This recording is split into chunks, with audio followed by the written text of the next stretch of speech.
संविधान निर्माण की घटनाक्रम, संविधान निर्माण कैसे हुआ, संविधान की प्रक्रियाएं क्या थी। कल हमने अनुसूचियां देखा था, आज हम देखेंगे संविधान निर्माण का घटनाक्रम, संविधान निर्माण की प्रक्रिया कैसे हमारा संविधान का निर्माण हुआ।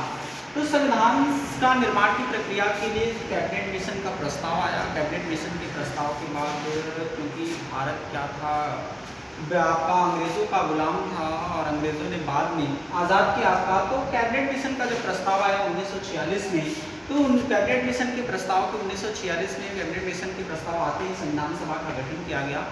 और ये जब गठन किया गया संविधान सभा का गठन, तो ये कहा गया कि 10 लाख की आबादी से एक प्रतिनिधि चुन करके आएंगे, मतलब एक प्रतिनिधि संविधान सभा का संविधान निर्माण कैसे होगा, तो 10 लाख की आबादी के लिए 10 लाख की आबादी से एक प्रतिनिधि क्या होगा चुन करके आएगा। इस प्रकार से देखा जाए तो कुल 389 सदस्य चुन करके आए थे, टोटल 309। इनका जो निर्वाचन हुआ था वो अप्रत्यक्ष था, मतलब प्रत्यक्ष निर्वाचन नहीं था। अभी अब अप्रत्यक्ष और प्रत्यक्ष का मतलब क्या होता है, प्रत्यक्ष और अप्रत्यक्ष का मतलब होता है, प्रत्यक्ष निर्वाचन का मतलब होता है जो जनता के द्वारा चुने जाते हैं। जैसे आप वोटिंग करने जाते हो तो ये प्रत्यक्ष निर्वाचन है, और अप्रत्यक्ष निर्वाचन का मतलब होता है जो प्रतिनिधियों के द्वारा चुने जाते हैं, मतलब जो चुनकर के गए हैं उनके द्वारा जो चुने जाते हैं उसको क्या बोलते हैं, अप्रत्यक्ष निर्वाचन। मतलब ये जो इनका निर्वाचन था ये अप्रत्यक्ष था, ना कि प्रत्यक्ष, मतलब ये जनता के द्वारा चुने नहीं गए थे। 10 लाख की आबादी से एक प्रतिनिधि चुन करके आए थे। टोटल प्रारंभ में 389 सदस्य थे। ब्रिटिश प्रांत, ब्रिटिश प्रांत का मतलब है कि ये ब्रिटिश के अधीन था। 292 रियासतें थी और 93 देसी रियासत, मतलब राजाओं का था। 92 देसी रियासत से सदस्य आए थे और 4 कमिश्नरी प्रांत, कमिश्नरी प्रांत जैसे मेरठ था, मेरठ कमिश्नरी प्रांत में आता था आपका, तो 4 ऐसे प्रांत थे जो कमिश्नरी प्रांत से आए थे। टोटल 389 सदस्य हुए।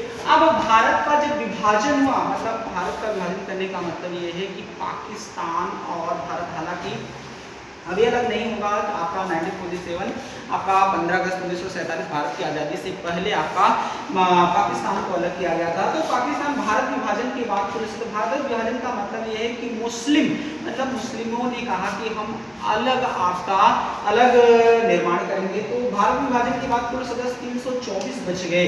तो टोटल कितने हो गए आपका 324। तो कितने आपके सदस्य बचे आपके 324। तो अंतिम हस्ताक्षर अगर देखा जाए तो जब संविधान का निर्माण हो गया था तो निर्माण के बाद 284 लोगों ने अंतिम रूप से हस्ताक्षर किए थे। लेकिन अब इसकी प्रक्रिया क्या थी, तो संविधान सभा की पहली बैठक होगी। ये एग्जाम्स में कई बार पूछा गया एग्जाम की, संविधान सभा की पहली बैठक कब हुई, जब संविधान निर्माण की प्रक्रिया चालू हो गई है तो संविधान सभा की पहली बैठक कब हुई थी, तो 9 दिसंबर 1946 को, जिसके पहले अध्यक्ष बनाए गए थे सच्चिदानंद सिन्हा। ये अस्थायी, अस्थायी का मतलब ये होता है कि स्थायी तौर पर नहीं किए गए थे, मतलब इसको बाद में कभी भी हटाया जा सकता था। तो अस्थायी अध्यक्ष में डॉक्टर सच्चिदानंद सिन्हा। और दूसरी बैठक हुई 11 दिसंबर 1946 को। तो संविधान सभा की दूसरी बैठक हुई, कई बार एग्जाम में पूछता है, जिसके अध्यक्ष डॉक्टर राजेंद्र प्रसाद स्थायी अध्यक्ष चुने गए थे। और तीसरी बैठक हुई 13 दिसंबर 1946 को। तो 13 दिसंबर 1946 को आपका, तो 13 दिसंबर 1946 को जो बैठक हुई थी इसमें उद्देश्य प्रस्ताव का प्रस्तुतिकरण किया गया, मतलब इसका प्रस्ताव लाया गया। उद्देश्य प्रस्ताव का प्रस्तुतिकरण कब किया गया था, 13 दिसंबर 1946 को। अब 22 जनवरी 1947 को एक पंडित जवाहरलाल नेहरू द्वारा क्या कर दिया गया, इसको पारित कर दिया गया। इस प्रस्ताव को क्या कर दिया गया था, पारित कर दिया गया। और 26 नवंबर 1949 को, 26 नवंबर 1949 को हमारे संविधान को अंगीकृत, अधिनियमित और आत्मर्पित किया गया था, मतलब जनता के द्वारा हमारे संविधान निर्माण, संविधान को अपनाया गया। अपनाया गया, कई बार एग्जाम में पूछा गया है। 26 नवंबर 1949 को भारतीय संविधान को जनता द्वारा अंगीकृत और अधिनियमित और अपनाया गया, आपका आत्मर्पित किया गया। और इसी दिन 26 नवंबर को ही विधि दिवस या संविधान दिवस मनाया जाता है। कई बार एग्जाम में पूछा है संविधान दिवस कब मनाया जाता है, या विधि का मतलब होता है कानूनी दिवस 26 नवंबर को। अब देखते हैं आपका, तो संविधान 24 जनवरी 1950 को क्या हुआ था, तो 24 जनवरी 1950 को अंतिम बैठक, मतलब संविधान सभा की अंतिम बैठक कब हुई थी, इसको भी कई बार एग्जाम में पूछता है। तो 24 जनवरी 1950 को, और इसमें अंतिम रूप से कितने लोगों ने हस्ताक्षर किया, 284 लोगों ने हस्ताक्षर किया था। और इसी समय भारत के पहले राष्ट्रपति बनाए गए डॉक्टर राजेंद्र प्रसाद को भारत का पहला राष्ट्रपति चुना गया था। अब भारत का राष्ट्रपति डॉक्टर राजेंद्र प्रसाद को बनाने के लिए किसने आमंत्रित किया था तो पंडित जवाहरलाल नेहरू द्वारा प्रस्ताव लाया गया था और इसको समर्थन दिया था सरदार वल्लभ भाई पटेल। ये सरदार वल्लभ भाई पटेल के समर्थन और पंडित जवाहरलाल नेहरू के प्रस्ताव से डॉक्टर राजेंद्र प्रसाद को भारत का पहला राष्ट्रपति बनाया गया और इसी दिन जन गण मन को भारत का राष्ट्रगान बनाया गया था। तो भारत का राष्ट्रगान कब बना जन गण मन?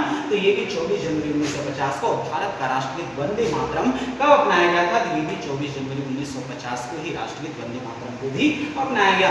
और संविधान लागू कब हुआ? तो 26 जनवरी 1950 को। तो ध्यान रखना 24 जनवरी 1950 को अभी पारित हुआ है, लागू नहीं हुआ है, पारित हो गया था।